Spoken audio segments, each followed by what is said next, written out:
नमस्कार, मैं हूँ कुमार अनिल। डॉक्टर भीमराव अंबेडकर की पुस्तक बुद्ध और उनका धम्म, इस पुस्तक पर आधारित 91वें कड़ी लेके मैं आपके सामने उपस्थित हूँ। पिछली कई कड़ियों में हम लोगों ने बात की कि बुद्ध के जो विरोधी थे, उनके जो आलोचक थे, वो किस बात को लेके विरोध करते थे। उन पर निराशावादी होने का भी आरोप लगाया गया, जो पिछली कड़ी में हम लोगों ने बात की। अब हम बात करेंगे कि जो बुद्ध के प्रशंसक थे, उन्होंने किस तरह से बुद्ध के विचारों को फैलाने में मदद दी और किस तरह से काम किया। तो आज जो हम बात करेंगे वो बहुत ही खास विषय है। वो आज की जो हमारी समस्या है उससे जुड़ी हुई है। तथागत की बातें भले ही 2500 साल पहले की बातें हों, लेकिन आज भी वो हमारे लिए बहुत मददगार है। आज जो हम बात करेंगे वो ये है कि आज भी हम देखते हैं कि समाज में बदला लेने के लिए कि उसने मुझे दुख दिया है तो मैं भी उसको दुख दूंगा। मैं भी मुझे उसने दुख दिया है तो मैं उसके पूरे परिवार को तबाह कर दूंगा।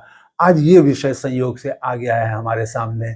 और एक ऐसे ही प्रश्न जाके पूछा, एक पति ने पूछा तथागत से कि मैं किसका वध करूं।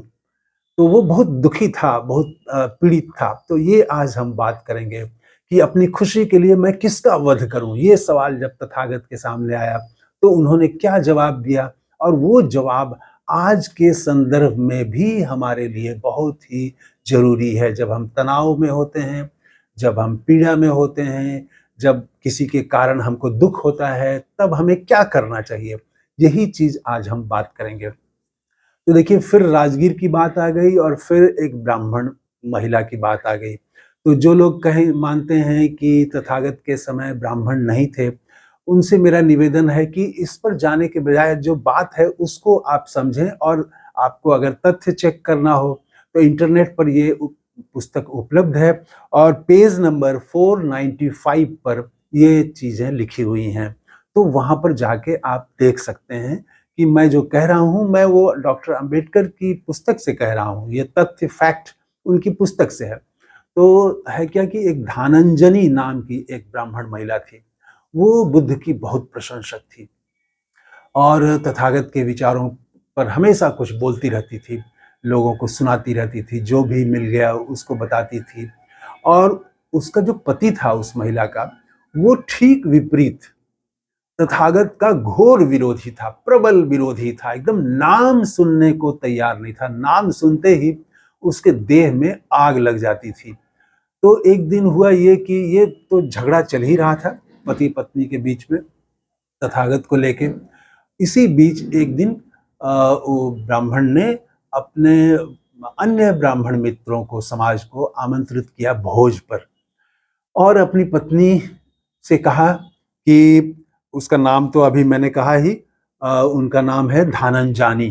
तो धानंजानी से कहा उन्होंने कि देखो, तुम सिर्फ एक वचन दो कि वहां जो जब भोजन करने मेरे मित्र आएंगे, समाज के लोग आएंगे, तो उनके सामने तथागत की प्रशंसा मत करना। तो इस पर वो वचन देने को तैयार नहीं थी। तब उसने, वो जो उसका पति था, उसने कहा कि अगर तुमने ऐसा किया, ये जो समाज के लोग आ रहे हैं भोज में, इनके सामने अगर तुमने तथागत की प्रशंसा की, तो जैसे केले को तलवार से काटा जाता है उसी तरह से मैं तुम्हें काट दूंगा। एकदम धमकी दी। तो लेकिन तब भी वो चुप रही, वो समर्पण करने को तैयार नहीं थी। वो उस समय चुप हो गई। और उसके बाद वो शाम को सारे लोग आए, लोग, और भोजन पर बैठे। तो जब भोजन लोग अभी शुरू ही कर रहे थे तो ये अपने को रोक नहीं पाई। तथागत की ये प्रबल समर्थक थी, तो इसने कुछ कहना शुरू कर दिया। त्रिरत्न की प्रशंसा शुरू कर दी, तथागत की प्रशंसा शुरू कर दी। तो जैसे ही तथागत की प्रशंसा की कि उनके जैसा कोई नहीं है, उनके जैसा श्रवण, उनके जैसा अरहत, उनके जैसा ज्ञान देने वाला, दुनिया को रास्ता देने वाला कोई नहीं है। दुनिया का दुख दूर कर रहे हैं वो, दुनिया की पीड़ा दूर कर रहे हैं, तनाव जो टेंशन है वो दूर कर रहे हैं, उनसे बेहतर कोई नहीं है। कोई उनसे अच्छा रास्ता नहीं दिखाता है, बाकी सारे रास्ते फंसाने वाले हैं। इतना जो वो बोली, तो उसके बाद जो लोग भोज पर बैठे हुए थे वो बहुत उग्र हो गए, बहुत नाराज हो गए और वो सारे लोग भोज से खड़े हो गए। भोजन छोड़ छोड़ के खड़े हो गए और लिखते हैं डॉक्टर अंबेडकर कि वो थूक करके और वहाँ से चले गए। भोजन पर उन्होंने थूक दिया और कहा कि ये भोजन अपवित्र हो गया। तो उस महिला के बोलने से भोजन क्यों अपवित्र हो गया है, अब ये तो एक अलग सवाल है। तो खैर उसके बाद में वो सारे लोग चले गए। तो उसका जो पति है वो तो बहुत ही नाराज़ हुआ और भोज तो खराब हो गया, सारे लोग चले गए लोग, वो बहुत अपमानित महसूस कर रहा था और बहुत उसने अपशब्द कहे पत्नी को। उसके बाद उसने कहा कि मैं कल सुबह ही जाता हूँ तथागत के पास और उनसे मैं सवाल करूँगा। तुम जो ये कर रही हो, जो तुमने मुझे दुःख दिया है, इस दुःख का, इस पीड़ा का मैं जाके उनसे बात करूँगा। उसके बाद दूसरी सुबह तथागत के यहाँ वो पहुँचता है, पति उसका, और वो प्रणाम नमस्कार करके एक किनारे बैठ जाता है और तथागत से 2 सवाल करता है। पहला सवाल ये करता है कि आदमी को जीवन में सुखपूर्वक रहने के लिए किसका वध करना चाहिए? बड़ा सवाल था। पहली बार इस तरह से सवाल आया है। मैं भी पूरी किताब ये लगभग समाप्त होने को है, ऐसा सवाल तथागत के सामने नहीं आया था कि अपनी खुशी के लिए, कि मेरी खुशी जिससे होगी उसके लिए मैं किसका वध करूं, पहला सवाल। और दूसरा सवाल ये था कि जो लोग, जिसके कारण मुझे रोना पड़ता है, जिसके कारण मुझे तनाव झेलना पड़ता है, तो उसका मैं क्या करूं? क्या मैं उसका भी वध कर दूं? तो तथागत ने दोनों प्रश्न सुने और उसके बाद ये तो इसका प्रश्न क्लियर था एकदम से कि मैं किसका वध करूं, आप सहमति दीजिए। तो तथागत ने कहा कि ठीक है, तुम्हें वध तो करना पड़ेगा, लेकिन अपनी खुशी के लिए तुम्हें दूसरे का वध नहीं करना है। अपनी खुशी के लिए तुम्हारे भीतर ही एक प्रवृत्ति है, क्रोध है। तुम्हारे भीतर जो क्रोध है, उस क्रोध की तुम अगर हत्या कर दोगे, उस क्रोध का अगर वध कर देते हो, तो तुम्हें खुशी मिलेगी। पहली बात तथागत ने कही।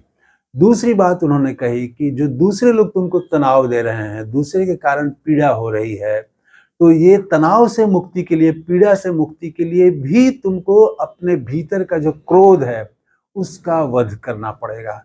क्रोध ही ऐसा है जो कि आदमी के दुख का कारण है, वो तनाव को घटाता नहीं है, वो बढ़ाता है। कोई अगर समस्या आ गई जीवन में, तो उस समस्या का हल नहीं खोजता है, देता है वो क्रोध। वो क्रोध और समस्या को उलझाता जाता है और तनाव जो है वो और तनाव लेके आता है। तो इसीलिए क्रोध में कोई कदम न उठाएं, किसी से बदला लेने के लिए कोई आप कदम न उठाएं, तथागत ये कहते हैं यहाँ पर। तो इसके बदले वो जो बदले की भावना है, क्रोध की जो भावना है, आप क्रोध में जो जल रहे हैं, तो इससे आप अपनी ही हानि कर रहे हैं, आप अपने स्वास्थ्य की हानि कर रहे हैं और आसपास माहौल भी उसी तरह से एक गड़बड़ हो रहा है, अशांति फैल रही है। तो ये क्रोध का, और ये क्रोध देखेंगे कि उस पति में ही नहीं था, बल्कि समाज में भी आज दिखाई पड़ता है। क्रोध काफ़ी में एक बड़ा हिस्सा, बड़ा क्रोध में हमेशा दिखता है।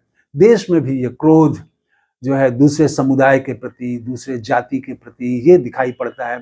तो राहुल गांधी जैसे इस पर लगातार बोलते हैं कि ये क्रोध खत्म होना चाहिए और राजनीति में वो मोहब्बत की बात करते हैं। तथागत ने यहाँ मोहब्बत की बात तो नहीं की है, लेकिन शायद उनका वो रास्ता उसी तरफ है कि आप क्रोध को खत्म करें। तो क्रोध को खत्म करने, क्रोध का वध करें आप, ये तथागत ने कहा। और ऐसा जवाब उस पति को आज तक किसी ने नहीं दिया था। ये जवाब सुनने के बाद वो तो एकदम से अचंभित रह गया, उसके सामने वो एकदम नई दुनिया खुल गई, उसके सामने एक नया प्रकाश आ गया, एक नया दीपक उसके सामने जल गया और अचानक, जैसे कोई चीज होती है, अचानक बुद्धि खुलती है, अचानक कोई ज्ञान, कोई बात, गहरी बात समझ में आ जाती है और आदमी को लगता है कि हाँ, अब रास्ता मिल गया, अब मैं सुखी रहूंगा। तो जो वो झेल रहा था, जो परेशान था, जो भटका हुआ था राह से, वहां से उसको एक एक रास्ता मिल जाता है। तो वैसा ही हुआ उसके पति के साथ, और उसके पति ने कहा कि आपने तो मेरी आँखें खोल दी। अब मैं आपकी शरण ग्रहण करता हूँ। मुझे भी आप अपने शरण में शामिल करें, शरण दें मुझे भी, और वो बुद्ध की शरण में शामिल हो जाता है। तो आज की कड़ी में इतना ही। बुद्ध को नमस्कार करते हुए अपनी बात समाप्त कर रहा हूँ। थैंक यू, धन्यवाद, जय हिंद।